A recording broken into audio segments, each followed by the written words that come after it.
Hannah remembered the time before the slow spin began, when a single day was measured simply from sunrise to sunset. Back then, mornings were crisp but tolerable, and nights rarely dipped below freezing except in winter. No one worried about day or night lasting too long. It was the ordinary cycle of existence. That was before the scientists sounded their alarms, screaming that Earth's rotation was changing slowly, gradually, and then with sharp acceleration, the planet's spin decelerated. Government organizations downplayed the news, focusing on the immediate effects: lengthening days, lengthening nights. Some newscasters tried to insert optimism into every broadcast. At least we all get to sleep in a little longer. But the truth was inescapable. Each rotation took more hours, then days, then weeks. People began preparing in a dozen different ways. Some built underground bunkers, some hoarded supplies, and some insisted the phenomenon was a fabrication. Yet the scorching daylight and frigid darkness arrived, shattering all delusions. Nobody could hide from it.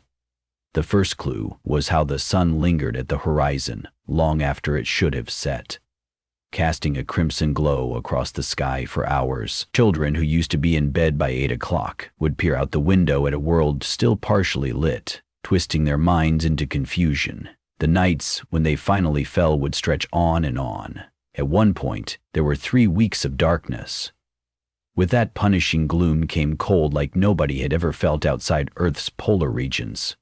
The heat that had built up on the land during the prolonged days was quickly lost in the vacuum of extended night. Freezing air stiffened pipes, cracked roads, and forests turned into glittering wastelands of ice. Meanwhile, the side of the world still facing the sun began to smolder. Crops wilted, and entire swaths of land became scorched deserts. There was no longer a moderate climate anywhere. Cities tried to adapt. Giant thermal stations were constructed in populated zones to collect solar energy during the extended daylight and release some warmth through the unending night. Millions of people migrated closer to these hubs, creating pockets of civilization straining against the extremes. Others gave up on city life, trying to settle a more precarious existence on the fringes where farmland was still possible in the transitional zones. But those zones were always shifting, creeping away bit by bit depending on which part of the planet faced the sun. Over time, the Earth took on a new daily pattern: half a year in blazing light, half a year in frozen dark. Everyone had to adjust to the new reality. Laws changed, economies collapsed, and entire governments crumbled beneath the stress. The resulting chaos triggered conflicts over resources as well-armed militias guarded precious farmland. Hannah's family had tried to hold on to their small patch of land in the transitional zone, believing they could rotate plantings in different fields according to the creeping band of sunlight. It worked for a time. Their father would wake them in the deep of night to harvest quickly before the crops froze solid. A few months later, they'd toil under the unrelenting midday glare, protecting delicate seedlings with tarps and irrigation lines. The farm held on by stubborn will, providing just enough produce for trade. But as the nights expanded further, the ground turned to rock beneath their feet. Wells froze, and the final bitter blow came when scavengers swept through and took everything of value. In the aftermath, their father whipped the old truck into motion, and the family fled toward one of the thermal station cities, hoping to find some semblance of stability. They arrived in Aurora Cluster, a sprawling settlement built around massive pillars that soared up into the sky. The pillars looked deceptively beautiful in the sunlight, made of reflective metal that funneled solar energy to a centralized power grid. At least it was warm during the day, but evenings brought an eerie glow. Aurora light shimmered off the metal surfaces, and the station tried to dole out just enough heat to ward off immediate hypothermia. The crowds inside the city were suffocating. People had constructed shanties in every corner, though the main thoroughfares were kept open by armed guards who enforced strict movement and rationing protocols. A black market thrived in cramped alleys, where water, medicine, and stolen power chits were exchanged at every turn. Hannah and her parents set up a rickety tent near a drainage ditch that occasionally overflowed during the meltdown hours. It was not ideal, but no place was in this new world. Months passed within that tenuous environment. Hannah's father found odd jobs fixing irrigation pipes and occasionally repairing electronics for passing caravans from the nighttime side. Her mother bartered with neighbors, trying to catch the best deals on solar lamps or vitamins. Meanwhile, Hannah learned the city's rhythms. The day was searing, but the protective canopy strung between buildings provided partial shade, and some official patrols sprayed cooling mists to keep the streets from erupting into riots. During the extended sunset, the city paused to brace for the punishing blackness. People rushed to the power stations, scanning their chits to draw just enough energy to run a heater for another night. Arguments broke out in line. Machine malfunctions triggered small-scale brawls. When the darkness descended for weeks, it tested everyone's patience. In those days, the only safe islands of light were the battered street lamps and the flickers from thousands of portable heaters. Aurora's glow was diffuse, tinted by the harsh glint of the metal pillars. One year marked a turning point, when day and night each began to last nearly 4 months. Though the settlement had prepared to store solar power, parts of the system began to break down faster than technicians could repair them. The city's fragile alliance of engineers, politicians, and militia leaders disintegrated under blame and betrayal. A rumor spread that a large contingent of people planned to abandon Aurora Cluster altogether, heading to a rumored balanced settlement located near one of the polar regions. Supposedly, that area's day and night extremes were less harsh due to the angle of the sun. Even a whisper of more habitable conditions set off mass panic in Aurora's cramped lanes. Desperation and greed flared, leading to violent clashes over portable generators and solar panels. Hannah watched this chaos unfold from a spot outside a popular trading post. She was 15 by then, lanky and sinewy, her brown hair bleached at the ends from scorching daylight. She drifted away from the family tent more and more, yearning for a plan of her own. While her parents spent another day digging channels for water runoff, Hannah explored the possibility of joining a caravan. She had heard older kids talk about it, a chance to escape Aurora before the night overcame the city's failing heat infrastructure. There were road captains recruiting teenagers to help load cargo, man watch posts, and assist with upkeep. A tall, wiry man named Randolph became her first real contact. He wore tinted goggles during the day and carried 2 short swords on his back. He said he was setting up a convoy to head north, carefully tracking the receding sunlight so they could avoid endless night. She gathered the courage to talk to him, approaching as he loaded crates into the back of a dusty truck. "Excuse me," she said quietly. "I heard you might be hiring." He turned around, scanning her face. "You? Too small to lift these crates. What do you know?" "I can repair electronics, a little," she lied. "And I can stay up through the nights. I'm used to it. I lived on a farm." She recounted how her family grew crops, how she'd learned to handle mechanical chores, even though her actual experience was mostly just helping her father hold a wrench. Randolph shrugged, dismissing her at first. "We can only take so many people. A mouth to feed is a resource drain." "I can handle the cost of my own rations," she blurted, though she knew she was lying again. She possessed hardly anything except the battered coat on her shoulders and a few salvaged solar cells her father had found. "Please, let me show you what I can do." His gaze softened a fraction, and he invited her to come back at dusk, telling her to bring her parents so he'd know they approved.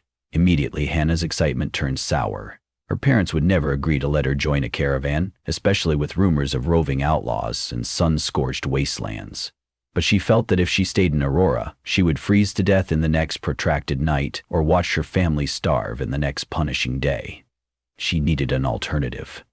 That evening, the last slivers of a months-long day hovered above the horizon, painting the sky a burnt orange. She told her parents a partial truth. Randolph was looking for someone to help manage cargo, and maybe they could join him. Factor in some bartering, and they might all be able to leave. But her mother shook her head, listing every reason staying put was safer. Her father rubbed his calloused hands across his face, torn between the desire to remain a family and the knowledge that Aurora was collapsing. In the end, they made a deal. Hannah could go if she left them something precious. a promise that eventually she'd send word of a better life. She parted with the solar cells, handing them to her father in exchange for his blessing. Her mother sobbed as Hannah hugged them goodbye. She promised she would find a place in the polar settlement and summon them when it was safe. At dusk, Randolph didn't ask many questions about why her parents weren't with her.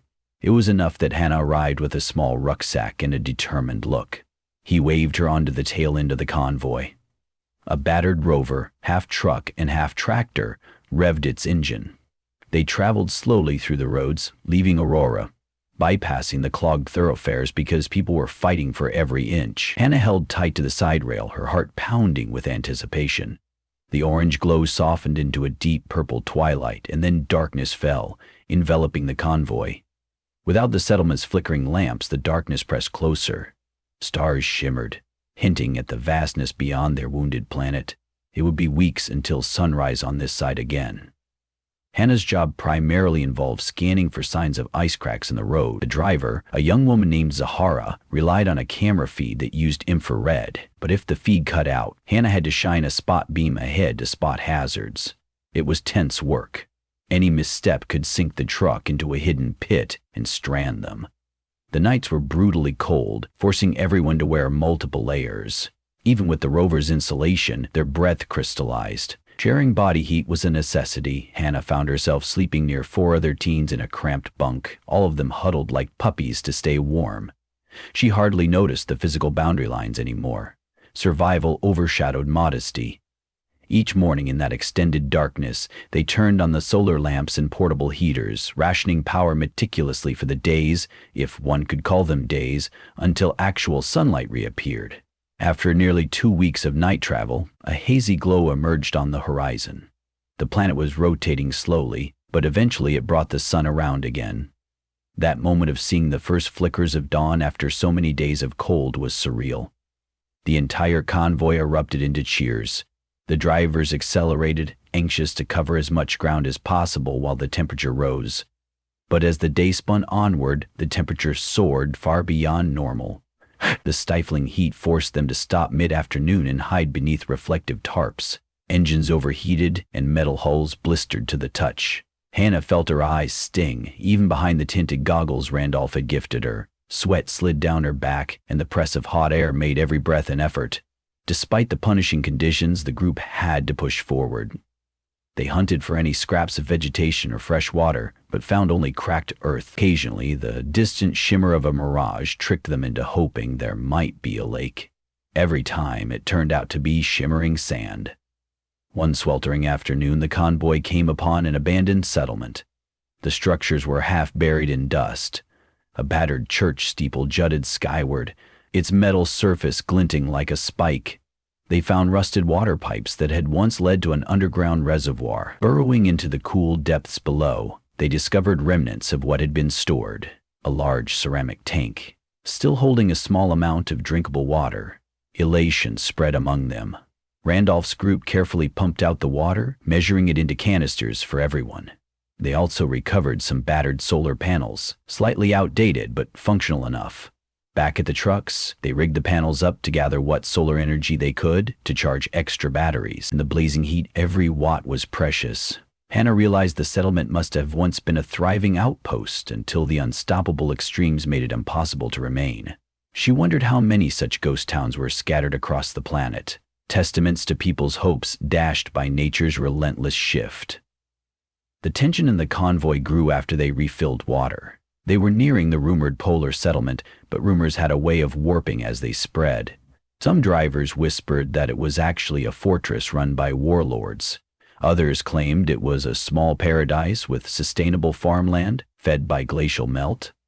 Hannah clung to the possibility that there was a place where day and night still had a semblance of balance. She found herself scanning the radio channels each night, listening to static mostly, but occasionally voices.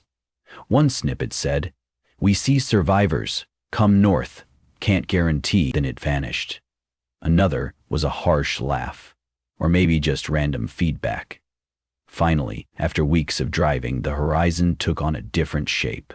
Icy peaks rose against a crystal blue sky. They had crawled into what used to be subarctic territory. The temperature was still cold enough to see their breath, but the sunshine, angled low in the sky, offered a muted warmth instead of the blistering glare found near the equator. It was reminiscent of old autumn days. The road was no longer just cracked dirt. Patches of permafrost led the way. Randolph halted the convoy and assembled everyone in a circle. He explained that they would proceed carefully, watch for any signs of occupation, and attempt a peaceful greeting. Then they pressed on. The outpost, if one could call it that, was perched against a cliff that overlooked a vast frozen sea. Wooden walls and rusted sheet metal formed a defensive perimeter. Smoke rose from a central chimney, suggesting the presence of some functioning heating system. As the trucks rolled in, a hand-cranked alarm bell sounded. Figures emerged along the walls armed with rifles and crossbows. At first, neither side dared to speak. Randolph dismounted slowly, holding his hands in the air. A tall figure stepped forward from behind the gated entrance, wearing a fur-lined coat and goggles that looked nearly identical to Randolph's. The two men exchanged words. Hannah couldn't hear much from her spot, but after a tense minute the gates swung open. The convoy was allowed inside. The settlement named itself Bridgepoint. It had been founded by a mix of scientists and survivalists who believed the polar regions would be the last to become utterly uninhabitable. They had built greenhouses that relied on reflective sunlight, using curtains to regulate the limited but more frequent day/night cycle. A pipe system carried meltwater from a subterranean glacial flow. The inhabitants cooperated in a structured routine.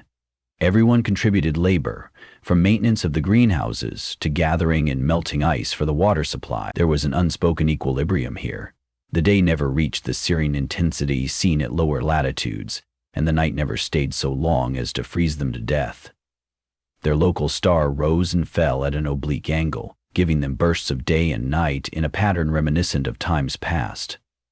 It wasn't perfect, but it was better than the extremes faced elsewhere. Settling into Bridgepoint was a challenge for many newcomers. The leadership, a council composed mostly of scientists and practical-minded farmers, demanded each household account for the resources they used. The solar energy collected was limited, and so was the land for agriculture. Everyone had to obey strict water usage. Hannah discovered she was especially useful in patching up the settlement's solar wiring. She studied their existing system, using old textbooks that the scientists had salvaged. Before long, she became adept at diagnosing faulty inverters and rigging up new connections. With each successful repair, she earned more ration points for her bunkmates, ensuring they had enough to eat, and in turn guaranteeing her spot in Bridgepoint. The greatest challenge was trust.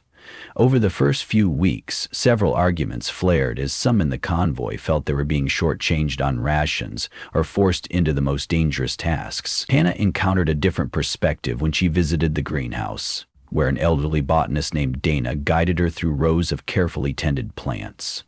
To keep the temperature stable, the greenhouse used insulated glass, layered with a gold-tinted film so they could open or close panels to mimic a day/night cycle for the crops.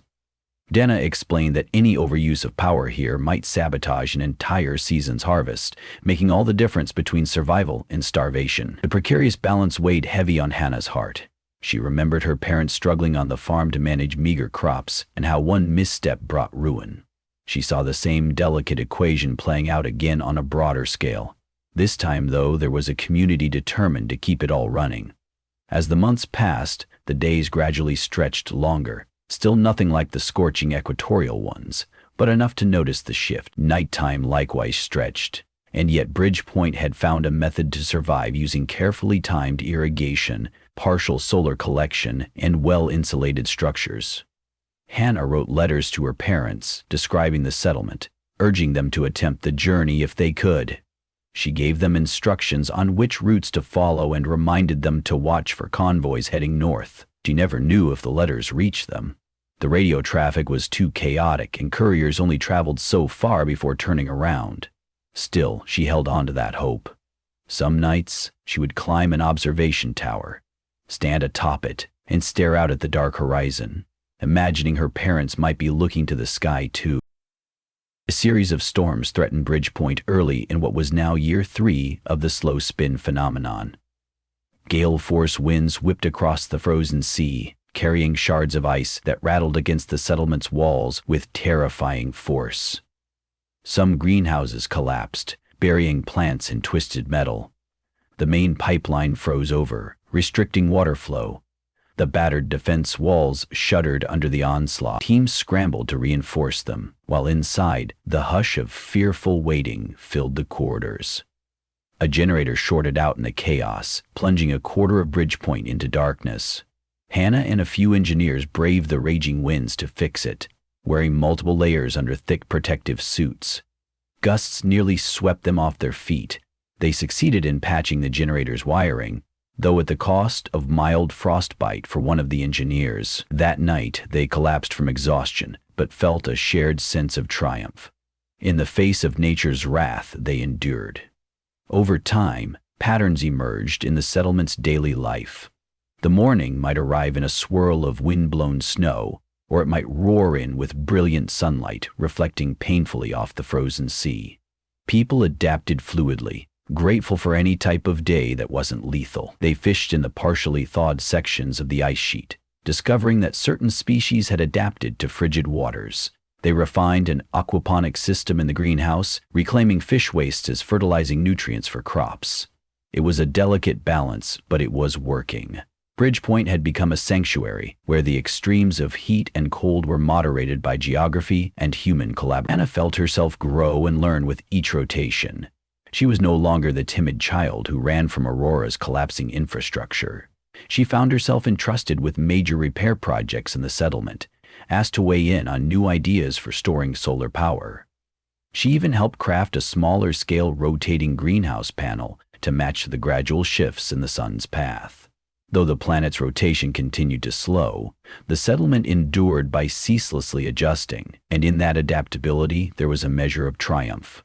Humans, though battered by the cosmic shift, refused to vanish from the face of their home.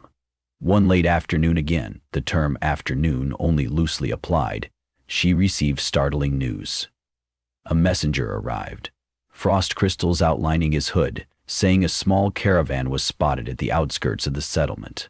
The travelers carried a message for Hannah. Her heart climbed into her throat as she bolted toward the gates.